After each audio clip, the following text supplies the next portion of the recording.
నమస్కారం, ప్రతిధ్వనికి స్వాగతం. తెలుగు రాష్ట్రాల్లో ఇప్పుడు ఎక్కడ చూసినా ఒకటే దృశ్యం.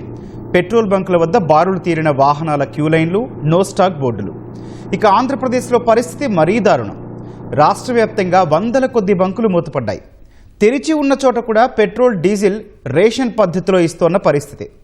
ఇక తెలంగాణలోనూ నిల్వలు ఖాళీ అన్న ప్రచారంతో వాహనదారులు బంకులపై పడుతున్నారు. ప్రభుత్వం నిల్వలున్నట్టు చెబుతున్నా క్షేత్రస్థాయిలో పరిస్థితి మాత్రం వేరేలా ఉంది. మరి ఈ ఇంధన కొరతకు కారణం ఆయిల్ కంపెనీల సరఫరా లోపమా, లేక ప్రజలు భయంతో కొనుగోళ్లు పెంచడం వల్లే ఈ సమస్య వచ్చిందా? పై స్థాయిలో ఫుల్ స్టాక్ అంటున్న గ్రౌండ్ లెవెల్లో వచ్చి చూస్తే నో స్టాక్ బోర్డులు ఎందుకు కనిపిస్తున్నాయి? ఈ పరిస్థితి ఎన్ని రోజులు? సమస్య పరిష్కారానికి ప్రభుత్వం ఏం చేస్తోంది? పెట్రోలియం డీలర్స్ ఏమంటున్నారు? ఇదే అంశంపై నేటి ప్రతిధ్వని. ఈరోజు చర్చలో పాల్గొంటున్న వారు రావి గోపాలకృష్ణ గారు, ఆంధ్రప్రదేశ్ పెట్రోలియం డీలర్స్ అసోసియేషన్ అధ్యక్షులు, గుంటూరు నుంచి. నమస్తే గోపాలకృష్ణ గారు. రైట్. మరి అమరేందర్ రెడ్డి గారు, తెలంగాణ పెట్రోలియం డీలర్స్ అసోసియేషన్ అధ్యక్షులు, హైదరాబాద్ నుంచి. నమస్తే అండి అమరేందర్ గారు. నమస్కారం అండి. రైట్. ముందుగా గోపాలకృష్ణ గారు, వందల బంకులు మూతపడ్డాయి, నో స్టాక్ బోర్డులు, భారీ క్యూ లైన్లు కనిపిస్తున్నాయి.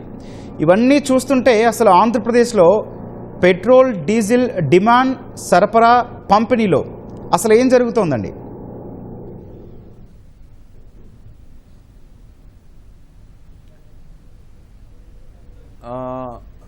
సరఫరా ఈ రోజు నుంచి అయితే చాలా మెరుగైందండి.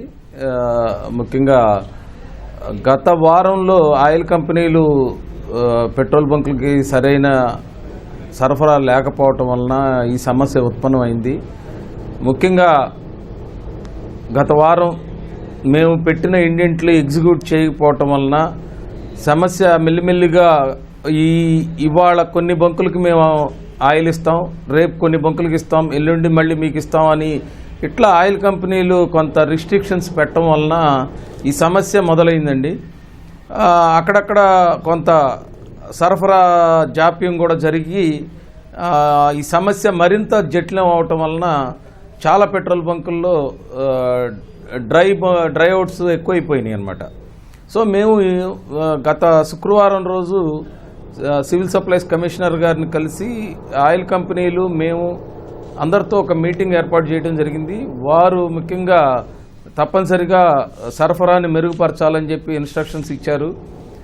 ఆదివారం కూడా మామూలు నార్మల్ రోజుల్లో ఆదివారం కూడా డిపోస్ని తీస్తారు. ఏది చివరి ఆదివారం, నెలలో చివరి ఆదివారాలు కంపల్సరీగా తీస్తారు. ఇప్పుడు కూడా ఓపెన్ చేయమని చెప్పి మేము రిక్వెస్ట్ చేశాం, కానీ అది కమిషనర్ గారు కూడా రిక్వెస్ట్ చేశారు. కానీ అది ఒక ఆయిల్ కంపెనీ తీసింది, మిగతా రెండు తీయపోవటం వలన ఆదివారం సరఫరా లేకపోవటం వలన కూడా ఈ సమస్య ఉత్పన్నమైంది.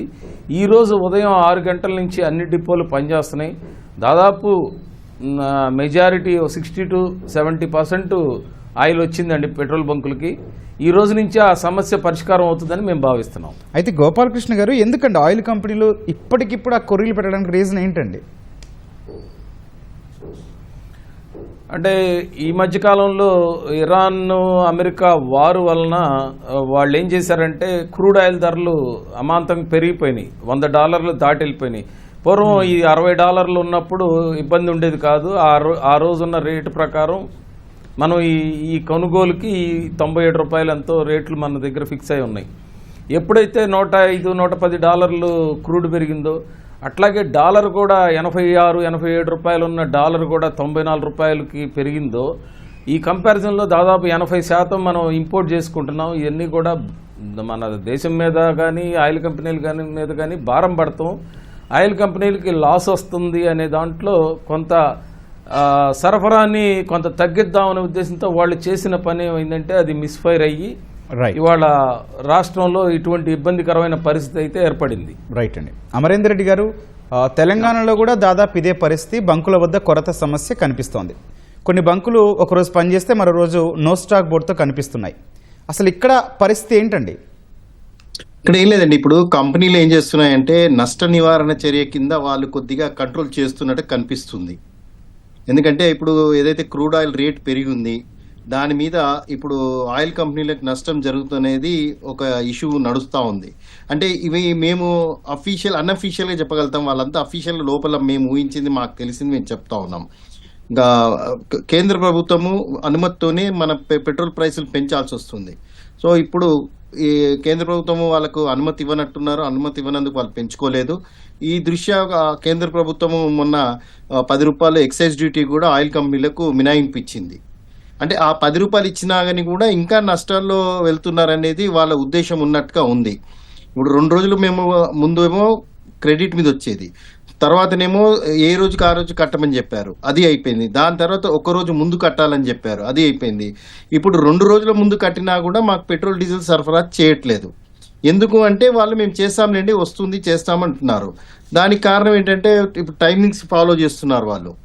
గతంలో అయితే ఉదయం 6ంటికి అలా స్టార్ట్ అయిపోయి రాత్రి అయినా సరఫరా చేసేవాళ్ళు ఈ క్రైసిస్ లేనప్పుడు. ఈ క్రైసిస్ అయినప్పటి నుంచి ఏంటంటే వర్క్ టు రూల్ లాగా టైమింగ్స్ని ఫాలో చేస్తున్నారు. ఎందుకంటే పొద్దున 8 o'clock స్టార్ట్ చేయడం లాగా, ఒకసారి 7 గంటలకు స్టార్ట్ చేయడం లాగా, మధ్యాహ్నం 3 గంటల లోపల మాకు క్లారిటీ ఉంటే, పేమెంట్ ఉంటే, ట్రక్కులు ఉంటేనే పంపిస్తారు. తర్వాత పంపించకపోవటము, 5 గంటలకే బంద్ చేయటము, అంటే రకరకాల వాళ్ళకున్న అవకాశాలన్నీ ఉపయోగించుకొని ఈ నష్ట నివారణ కింద పాటిస్తున్నట్టుగా మేము భావిస్తున్నాం. రైట్, సమస్య పెద్దదిగా కనిపిస్తుందా లేకపోతే చిన్నదే అనుకోవచ్చా అమరేందర్ రెడ్డి గారు? చిన్నదేనండి. ఇప్పుడు నష్టం ఒకటే జరుగుతుంది కాబట్టి కంట్రోల్ చేస్తున్నారు. ఒకవేళ నష్టం లేకపోతే సరఫరా యథావిధిగా జరుగుతుంది కదా. ఓకే, దీనికి కేంద్ర ప్రభుత్వం నుంచి వాళ్ళకి అనుమతి రావాలా, రేటు పెరగాల, మరి ఆ రేటు పెరిగిన తర్వాత ఏ విధంగా పెంచుతారు, ఇవన్నీ వాళ్ళకు ప్రాఫిట్ అండ్ లాస్ చూసుకోవాల్సి వస్తుంది కదా. ప్రజలు పానిక్ అవుతున్నారు కదండి. ప్రజలు పానిక్ అవుతున్నారంటే మనము ప్రభుత్వము వాళ్ళకి ఒక భరోసా కల్పించాలి కదండి. ప్రభుత్వం ముందుకు వచ్చి చెప్పాలి. చేస్తుంది గ్రౌండ్ లెవెల్లో నడుస్తుంది. రైట్, గోపాలకృష్ణ గారు, ప్రభుత్వం నిరంతరం పర్యవేక్షిస్తోంది, అధికారులు కూడా ఇదే పనులు ఉన్నట్టు స్పష్టంగా కనిపిస్తోంది కూడా. అయినా క్రైసిస్ సాధారణ స్థితికి రావడంలో ఎందుకు ఆలస్యం అవుతోంది? అదేం లేదండి, శనివారం కొంత డిపోలు వర్క్ చేసే విధంగా ప్రభుత్వ యంత్రాంగం తీసుకుంది. ఆదివారం నాడు కూడా మినిస్టర్ గారు, సివిల్ సప్లైస్ మినిస్టర్ గారు, సివిల్ సప్లైస్ కమిషనర్ గారు, అలాగే అన్ని జిల్లాల కలెక్టర్స్, జాయింట్ కలెక్టర్స్, డిఎస్ఓలతో, అట్లాగే మాతో, ఆయిల్ కంపెనీ స్టేట్ హెడ్లతో సమావేశం ఏర్పాటు చేశారు. జూమ్ మీటింగ్ ఏర్పాటు చేసి ఈ సమస్య నుంచి ఎలా బయటికి రావాలనేది వారు అడగటం కూడా జరిగింది. తప్పనిసరిగా మేము కూడా కోఆపరేట్ చేస్తామని ఆయిల్ కంపెనీల దగ్గర నుంచి కూడా ఒక ఇష్యూరెన్స్ తీసుకున్నారు. మేము కూడా చెప్పాం, అన్ని బంకులకి డీజిల్ ఇవాళ రేపట్లో మంగళవారాల్లో కనుక వెళ్ళగలిగితే ఈ పరిస్థితుల్లోంచి మనం బయటకు వస్తాం అని చెప్పేసి మేము కూడా వారికి సివిల్ సప్లైస్ కమిషనర్ గారికి చెప్పటం, వారు కూడా దాన్ని సానుకూలంగా స్పందించి ఇమీడియట్గా మీరు అవసరమైతే 2-3 గంటలు అదనంగా మీరు పని చేయండి అని చెప్పి చెప్పటం. ఇవాళ మార్నింగ్ 6 గంటలకు స్టార్ట్ చేసిన డిపోస్ ఇప్పుడు కూడా రన్నింగ్లో ఉన్నాయని తెలుస్తుంది మాకు. ఏదేమైనా చాలా పెట్రోల్ బంకుల్లో ఇబ్బంది, వినియోగదారులు చాలా ఇబ్బంది పడుతున్నారు కనుక అవసరమైతే 3-4 గంటల అదనమైన వర్కింగ్ అవర్స్ని పెంచుకుని సప్లై చేస్తే ఇవాళ రేపు కనుక చేయగలిగితే ఈ సమస్యల నుంచి మనం బయటకు వస్తామని తెలియజేస్తున్నాం అండి. రైట్ అండి. అమరేందర్ రెడ్డి గారు, డబ్బులు కట్టేందుకు సిద్ధంగా ఉన్నా కూడా ఆయిల్ సంస్థల నుంచి నిల్వలు ఎందుకు రావట్లేదు? దేశంలో స్టాక్ లేదా లేకపోతే చర్చ జరుగుతోంది ఎన్నికల తర్వాత ధరల పెరుగుదల కోసమే ఇదంతా అని, అదేమన్నా ఆ విషయం ఏమన్నా ఉందా?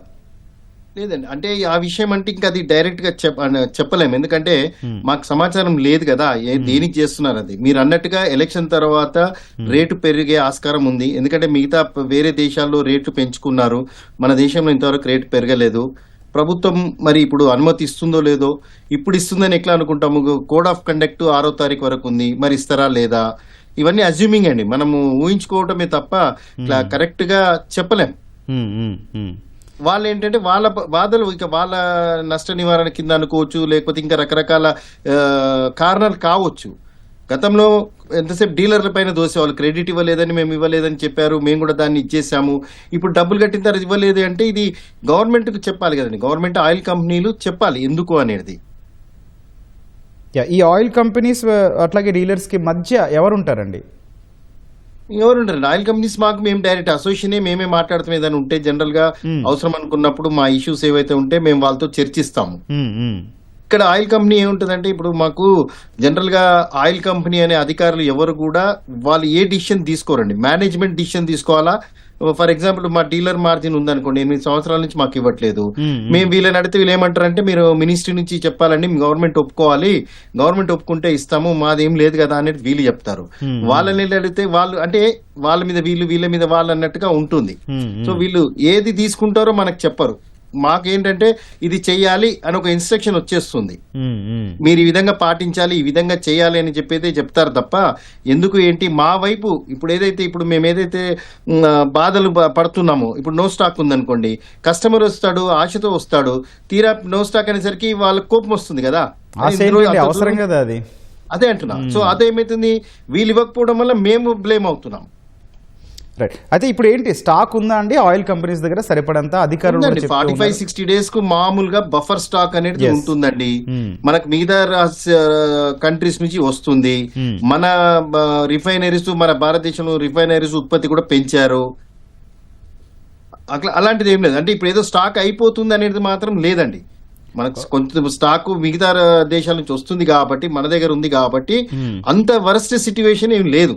కాకపోతే ఇంకా రోజు పానిక్ బయింగ్ అయిపోయినా కొద్ది ఏమవుతుందండి, ప్రోడక్ట్ ఎక్కడైతే డిపోలో ఉన్న స్టాక్ ని మనం ఇక్కడ ఇళ్ళ డబ్బాల్లో పెట్టుకొని, లేక బ్యారెల్ ఇంకేదో డీజిల్ పెట్టుకొని, మన వెహికల్ టాప్అప్ చేసుకొని మళ్ళీ కొంటూ ఉంటే మరి పానిక్ తగ్గిపోతుంది కదా, మన నిల్వలు తగ్గుతాయి కదా. Okay, right. అయితే ఇప్పుడు మీరు చెప్తున్నట్టు ఎన్నికల తర్వాత ధరల పెరుగుదల లేకపోవచ్చని మీరు అంటారు? అంటే చెప్పలేం కదా, పెంచొచ్చు. ఇప్పుడు మనం అంటే జనరల్ గా మనం కోడ్ ఆఫ్ కండక్ట్ దృష్టిలో పెట్టుకుంటే పెంచకపోవచ్చు అనుకుంటాం. మీ ఇన్ఫర్మేషన్ అండి? మా ఇన్ఫర్మేషన్ మాకు ఎలాంటిది ఏమి ఉండదండి, మేము ఊహించుకోవడమే, అజ్యూమ్ చేసుకోవడమే తప్ప కరెక్ట్ గా ఇప్పుడు దేశమంతా డిస్కస్ జరుగుతున్న టాపిక్ ఏదైనా ఉందంటే ఫ్యూయల్ గురించి ఇదే. మీ అజ్యూమ్స్ చెప్పండి. అసలు పెరుగుతుందండి, ఎందుకంటే డాలర్ రేట్ పెరిగిపోయినాయి కదా, డాలర్ రేట్ మీదే డిపెండెంట్ కాబట్టి ఈ రేట్ అయితే పెంచాల్సి వస్తుంది. ఈ రేటు పెంచడము ఏ రకంగా పెంచుతారు, ఒకేసారి పెంచుతారా, లేదా గతంలో డైనమిక్ ప్రైసింగ్ సిస్టమ్ అనేది ఉండే ఒక 6 ఏళ్ల క్రితము, ప్రతిరోజు డాలర్ రేట్ బట్టి పెరిగిన కన్జ్యూమర్ కి సేవలం, తగ్గిన కన్జ్యూమర్ బెనిఫిట్ ఇవ్వాలని ఒక 6 నెలలు దాన్ని ప్రయోగించారు. దాని తర్వాత దాన్ని జరగలే. బహుశా ఇప్పుడు తీసుకొస్తారో మరి ఒకేసారి వేస్తారో, ఇవన్నీ ప్రభుత్వం నిర్ణయించాల్సిన ఇష్యూస్ కదా. ఎందుకంటే హార్మోన్స్ దగ్గర కూడా చాలా క్రిటికల్ గా అయిపోయింది సిచ్యువేషన్ అక్కడ. అవును, రైట్ అండి. గోపాలకృష్ణ గారు, పానిక్ బయింగ్ వల్లనే సమస్య అని చెబుతున్నారు. ఓకే, వాహనాల్లో నింపడం వరకు ఓకే, కానీ క్యాన్లు, డబ్బాలు, డ్రమ్ముల్లో ఎందుకు ఇస్తున్నారండి? అట్లా ఇవ్వచ్చు అసలు?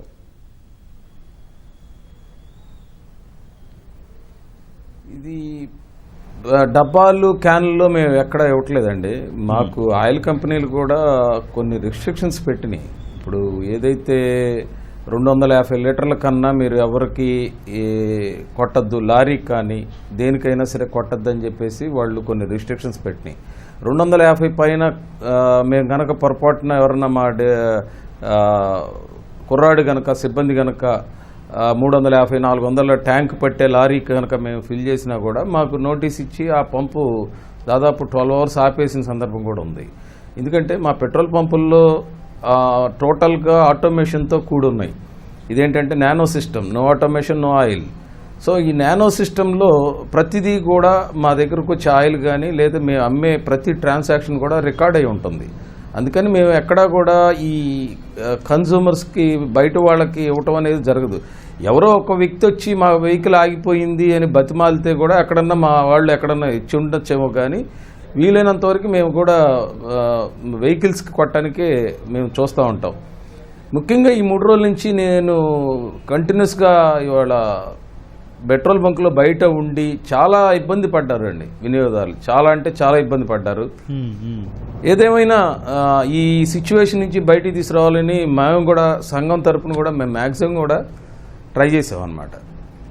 ఓకే, అధికారులు ముఖ్యంగా రైతులకి ఏమండి చెప్పండి రైతుల గురించి చెప్పండి. రైతులు కానీ లేదంటే ఇంకెవరన్నా హాస్పిటల్కి వెళ్ళాల్సిన వాళ్ళకి ఇమ్మీడియట్గా మేము ట్రాక్టర్స్ వచ్చినా మేము ఇమ్మీడియట్గా కొట్టి పంపించడం అనేది జరిగిందండి. సో ఏదైనా మేము మెయిన్ సర్వీస్ చేయడానికి కానీ లేదంటే రైతులను దృష్టిలో పెట్టుకుని లేదంటే పేషెంట్లు ఎక్కడన్నా వచ్చినా లేకపోతే అంబులెన్స్లు వచ్చినా మ్యాక్సిమం మేము మంచి సర్వీస్ ఇచ్చి వినియోగదారులు పడుతున్న ఇబ్బందులను మేము కళ్ళారా చూసి ఏమైనా సరే ఈ సమస్య నుంచి బయటికి రావాలని మేము మా వంతు ప్రయత్నంగా మేము చాలా చేస్తున్నామండి. అయితే గోపాలకృష్ణ గారు, యాక్వా రైతులు ఎస్పెషల్లీ అట్లాగే పంట కోతల సమయము ఈ టైంలో వాళ్ళు ఫ్యూయల్ క్యారీ చేస్తూ ఉంటారు, డీజిల్ ఎస్పెషల్లీ. సో సపరేట్గా దానికి సంబంధించి మీ గైడ్లైన్స్ ఏమైనా చెప్పారండి అధికారులు? వాళ్ళు డ్రమ్స్ తీసుకొచ్చినా క్యాన్స్ తీసుకొచ్చినా కూడా ఈ లిమిటెడ్గా ఇవ్వాలని? అదే లోకల్ అథారిటీస్ ఎక్కడైతే రైతులు ఉన్నారో కొంత లోకల్ ఎంఆర్ఓస్ కానీ ఆర్ఐస్ కానీ వీళ్ళు ఏదన్నా లెటర్ వాళ్ళ దగ్గర నుంచి తెచ్చుకుంటున్నారు. అటువంటప్పుడు మేము తప్పనిసరిగా బ్యారల్స్లో ఇవ్వాల్సిన అవసరం అయితే ఉంటుంది. ఎందుకంటే రైతులు అన్ని పెట్రోల్ బంక్ దాకా రాలేవు కనుక కొంత వాళ్ళకి మేము సప్లై చేయటం అనేది జరుగుతూనే ఉంటుంది. ఇది అట్లాగే ప్రభుత్వం కూడా రైతుల విషయంలో చాలా లిబరల్గా కొన్ని నియమాలు తీసుకుని వాళ్ళకి సప్లై చేయమని చెప్పడం కూడా జరుగుతుంది. ఏం చెప్పారండి మీకు అధికారులు, ఏం చెప్పారు? అదేనండి, ఏదైతే వాళ్ళు వాళ్ళ దగ్గర నుంచి కొంత లెటర్లు కానీ లేదంటే ఏదైనా రైతు పాస్బుక్స్ కానీ, ఇప్పుడు ముఖ్యంగా గోదావరి జిల్లాల్లో ఈ రైతులకి ఆక్వా కల్చర్ ఎక్కువగా గోదావరి జిల్లాలో ఉంది. సో ప్రభుత్వం కూడా ఆ దృష్టిలోనే కమిషనర్స్ కానీ వీళ్ళంతా కూడా ఇన్ని సంవత్సరాల పెట్రోల్ బంకు దాదాపు 30-40 సంవత్సరాల్లో ఒక జాయింట్ కలెక్టర్స్ లేకపోతే రెవెన్యూ స్టాఫ్ వెళ్ళి డిపోల్లో కూర్చుని లోడ్లు ఇప్పించే పరిస్థితి ఫస్ట్ టైం నేను చూస్తున్నానండి. ఎందుకంటే ఆ సిచ్యువేషన్ అంత అలారమింగ్గా ఉంది. మా ఏపీ సీఎం గారు చాలా సీరియస్గా దీని మీద నిన్న సమీక్ష చేశారు. సో ఆల్మోస్ట్ చాలా డిపోస్ దగ్గరికి జాయింట్ కలెక్టర్స్ కానీ అట్లాగే మా జిల్లా జాయింట్ కలెక్టర్ గారు కూడా ఈరోజు కొండపల్లి డిపోలో వెళ్ళి ఆయన మొత్తం అక్కడ ఉండి లోడ్స్ ప్లానింగ్ కానీ అంతా చాలా స్పీడ్గా చేయడం జరిగిందండి. అంటే ఇంతకుముందు జరిగిన నష్టాన్ని మొత్తాన్ని కూడా ఇవాళ దాన్ని పూర్తి చేయడానికి వాళ్ళు ప్రయత్నం అయితే చేశారండి. రైట్ అండి.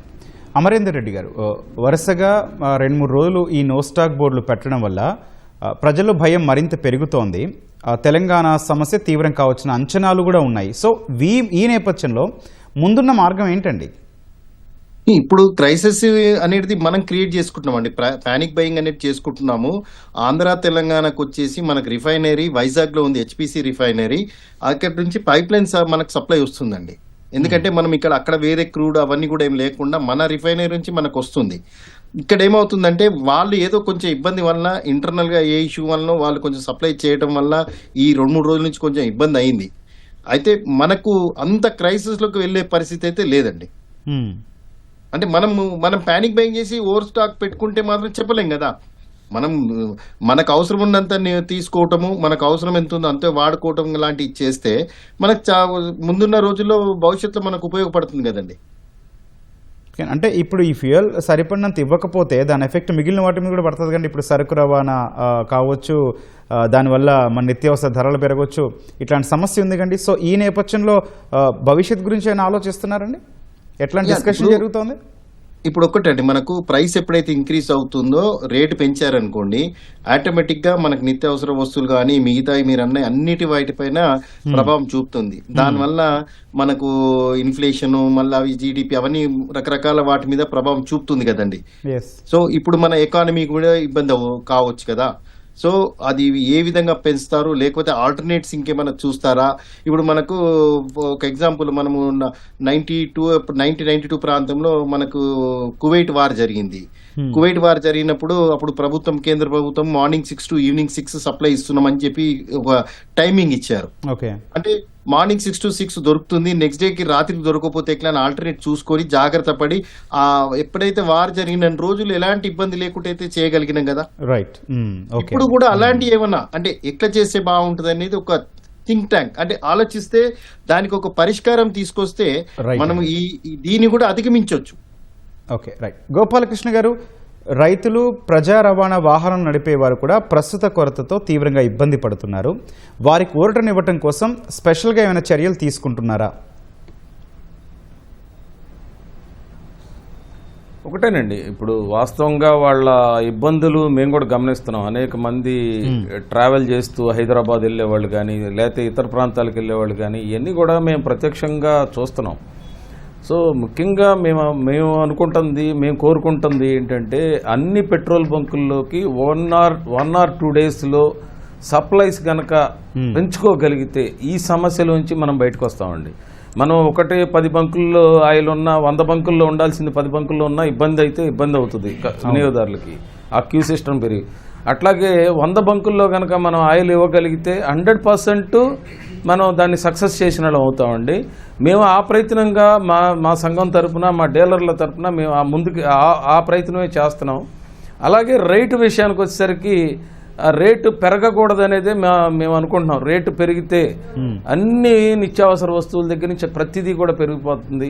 కొన్ని రోజులు దీన్ని మనం బేరు చేయగలిగితే ప్రభుత్వం కానీ ఆయిల్ కంపెనీలు కానీ తప్పనిసరిగా దానిలోంచి మనం బయటకు వచ్చి మళ్ళీ క్రూడ్ ఆయిల్ ధరలు తగ్గిపోతే బెటర్ అనేది మేము ఆలోచిస్తున్నమాట అండి.